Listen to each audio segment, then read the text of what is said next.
ఓం శ్రీ గణేశాయ నమః. నిర్విఘ్నం కురు మే దేవ దామోదర నమోస్తుతే. కార్తీక పురాణములోని 24వ అధ్యాయం. అమవ్రత ప్రభావము ఎంత విచారించినను ఎంత వినినను తనివి తీరదు. నాకు తెలిసినంత వరకు వివరింతును, ఆలకింపుము. గంగా, గోదావరి మొదలగు నదులలో స్నానము చేసినందువలనను, సూర్య చంద్ర గ్రహణ సమయములందు స్నానాదులొనరించినను ఎంత ఫలము కలుగునో, శ్రీమన్నారాయణుని నిజతత్వమును తెలిపెడి కార్తీక వ్రతమందు శుద్ధ ద్వాదశి నాడు భక్తి శ్రద్ధలతో దానధర్మములు చేయువారికిని అంత ఫలమే కలుగును. ఆ ద్వాదశి నాడు చేసిన సత్కార్య ఫలము ఇతర దినములలో చేసిన ఫలము కంటే 1000 రెట్లు అధికము కాగలదు. ఆ ద్వాదశి వ్రతము చేయు విధానమెట్లో చెప్పెదను వినుము.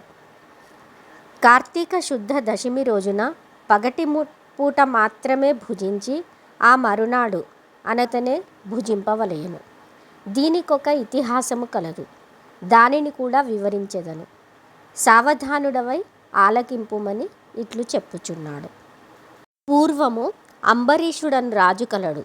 అతడు పరమ భాగవతోత్తముడు, ద్వాదశి వ్రతప్రియుడు. అంబరీషుడు ప్రతి ద్వాదశి నాడు తప్పకుండా వ్రతము చేయుచుండెడు వాడు. ఒక ద్వాదశి నాడు ద్వాదశి ఘడియలు స్వల్పముగా నుండెను. అందుచే ఆ రోజు పెందలకడనే వ్రతమును ముగించి బ్రాహ్మణ సమారాధన చేయదలచి సిద్ధముగా ఉండెను. అదే సమయమున కచ్చటకు కోప స్వభావుడగు దుర్వాసుడు వచ్చెను. అంబరీషుడు ఆ మునిని గౌరవించి ద్వాదశి ఘడియలలో పారాయణ చేయవలయునుగాన తొందరగా స్నానమునకేగి రమ్మనమని కోరెను. దుర్వాసుడందులకు అంగీకరించి సమీపమున గల నదికి స్నానమునకై వెడలెను. అంబరీషుడు ఎంతసేపు వేచియున్నను దుర్వాసుడు రాలేదు. ద్వాదశి ఘడియలు దాటిపోవుచున్నవి. అందుచేత అంబరీషుడు తనలో తానిట్లనుకొనెను, ఇంటికొచ్చిన దుర్వాసుని భోజనమునకు రమ్మంటిని. ఆ ముని నదికి స్నానమునకు వెళ్ళి ఇంతవరకును రాలేదు. బ్రాహ్మణునకు ఆతిథ్యమిత్తునని మాట ఇచ్చి భోజనం పెట్టకపోవుట మహాపాపము. అది గృహస్థునకు ధర్మం కాదు. ఆయన వచ్చి వరకు ఆగితిన ద్వాదశి ఘడియలు దాటిపోవును, వ్రతభంగమగును. ఈ ముని మహాకోపస్వభావము కలవాడు. ఆయన రాకుండగా నేను భుజించిన నన్ను శపించును. నాకేమీయూ తోచకున్నది. బ్రాహ్మణ భోజనం అతిక్రమించరాదు. ద్వాదశి ఘడియలు మించిపోకూడదు. ఘడియలు దాటిపోయిన పిదప భుజించిన ఎడల హరిభక్తిని వదిలిన వాడగుదును. ఏకాదశి నాడున్న ఉపవాసము నిష్ఫలమగును. ద్వాదశి విడిచి భుజించిన భగవంతునకు భోజనము చేసిన దుర్వాసునకు కోపం వచ్చును. అదీనూ కాక ఈ నియమమును నేను అతిక్రమించిన ఎడల వెనుకటి జన్మయందు చేసిన పుణ్యములు నశించును. దానికి ప్రాయశ్చిత్తము లేదు అని ఆలోచించి బ్రాహ్మణ శాపమునకు భయము లేదు. ఆ భయమును శ్రీ మహావిష్ణువే పోగొట్టగలడు. కావున నేను ద్వాదశి ఘడియలలో భోజనము చేయుటయే ఉత్తమము. అయినను పెద్దలతో ఆలోచించుట మంచిదని సర్వజ్ఞులైన కొందరు పండితులను రావించి వారితో ఇట్లు చెప్పెను. ఓ పండిత శ్రేష్ఠులారా, నిన్నటి దినమున ఏకాదశి అగుటం చేసి నేను కటిక ఉపవాసముంటిని. ఈ దినమున స్వల్పముగా మాత్రమే ద్వాదశి ఘడియలున్నవి. ద్వాదశి ఘడియలలోనే భుజింపవలసినయున్నది.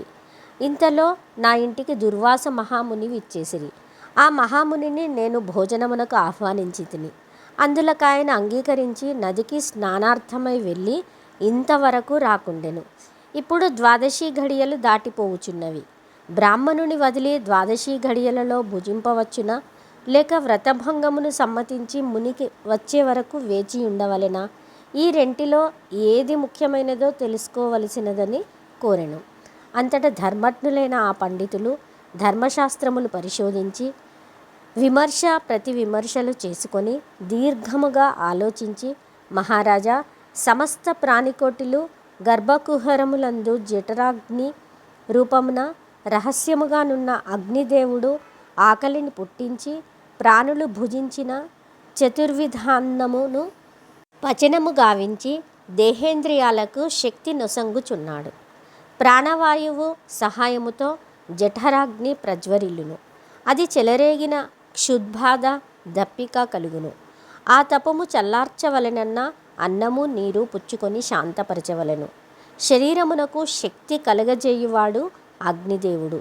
దేవతలందరికంటే అధికుడై దేవపూజ్యుడైనాడు. ఆ అగ్నిదేవునందరూ సదా పూజించవలెను. గృహస్థు ఇంటికి వచ్చిన అతిథి కడజాతి వాడైనను భోజనం మిడుదునని చెప్పి వానికి పెట్టకుండా తినరాదు.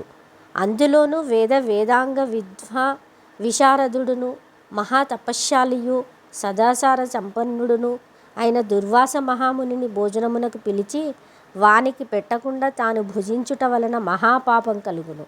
అందువలన ఆయుక్షీణము కలుగును. దుర్వాసులంతటి వారిని అవమానమునరించిన పాపము సంప్రాప్తమగును అని విశదపరిచిరి. ఇట్లు స్కాంద పురాణాంతర్గత వశిష్ఠ ప్రోక్త కార్తీక మహత్యమందలి 24వ 24వ రోజు పారాయణము సమాప్తము. ఓం శ్రీ కార్తీక దామోదరాయ నమః. ఓం శ్రీ కార్తీక దామోదరాయ నమః. ఓం శ్రీ కార్తీక దామోదరాయ నమః.